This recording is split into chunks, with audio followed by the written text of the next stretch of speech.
एकनाथ शिंदे के मंत्री पर स्याही अटैक। चंद्रकांत पाटिल पर किसने फेंकी स्याही?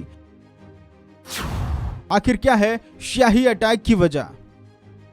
महाराष्ट्र के पुणे में शिंदे सरकार के कैबिनेट मंत्री चंद्रकांत पाटिल पर शख्स ने स्याही फेंक दी, जिसके बाद पुलिस ने स्याही फेंकने वाले शख्स को गिरफ्तार कर लिया। वहीं स्याही अटैक के बाद अब सवाल उठ रहे हैं कि आखिर मौजूदा कैबिनेट मंत्री पर किसने स्याही फेंकी और क्यों फेंकी, और क्या इन सब के पीछे कोई साजिश तो नहीं? तो ये पूरा मामला भी आपको बताएंगे, वो शख्स कौन था ये भी आपको बताएंगे, और उसने कैबिनेट मंत्री पर स्याही फेंकने की हिमाकत कैसे की वो भी आपको बताएंगे। लेकिन उससे पहले आपको बताते हैं कि चंद्रकांत पाटिल का महाराष्ट्र की सियासत में कितना बड़ा कद है और उन्होंने ऐसा क्या किया कि उन पर स्याही फेंकी गई। दरअसल चंद्रकांत पाटिल की गिनती महाराष्ट्र बीजेपी के बड़े नेताओं में से होती है। वो महाराष्ट्र बीजेपी के प्रदेश अध्यक्ष भी रहे हैं और मौजूदा सरकार में कैबिनेट मंत्री भी हैं, और माना यह भी जाता है कि बीजेपी हाईकमान के कुछ खास नेताओं में भी चंद्रकांत पाटिल का नाम भी शामिल है।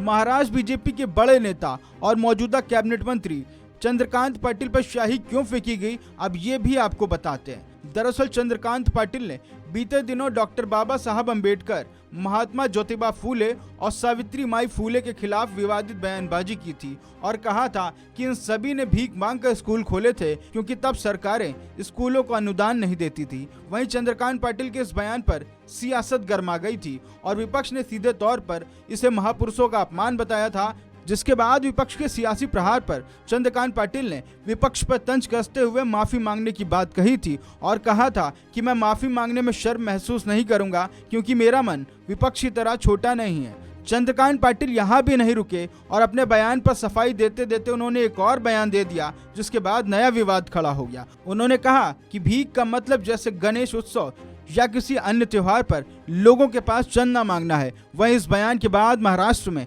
भीख और चंदा मांगने में अंतर की भी चर्चाएं शुरू हो गई।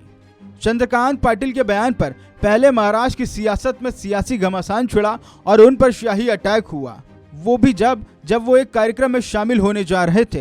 हालांकि पुलिस ने स्याही फेंकने वाले शख्स को गिरफ्तार कर उससे पूछताछ शुरू कर दी है। वहीं शुरुआती जांच में सामने आया कि चंद्रकांत पाटिल के भीख मांगने वाले बयान से आहत होकर शख्स ने उन पर स्याही फेंकी। हालांकि पुलिस की आरोपी से पूछताछ अभी भी जारी है, जिसको लेकर पुलिस जल्द इस मामले की जानकारी दे सकती है। लेकिन इन सब के बीच चंद्रकांत पाटिल के बयान से मचे बवाल से महाराष्ट्र सरकार, खास तौर पर बीजेपी की जरूर चिंताएं बढ़ गई हैं, क्योंकि विपक्ष लगातार इसे महापुरुषों का अपमान बता रहा है और चंद्रकांत पाटिल के खिलाफ कार्रवाई की मांग कर रहा है।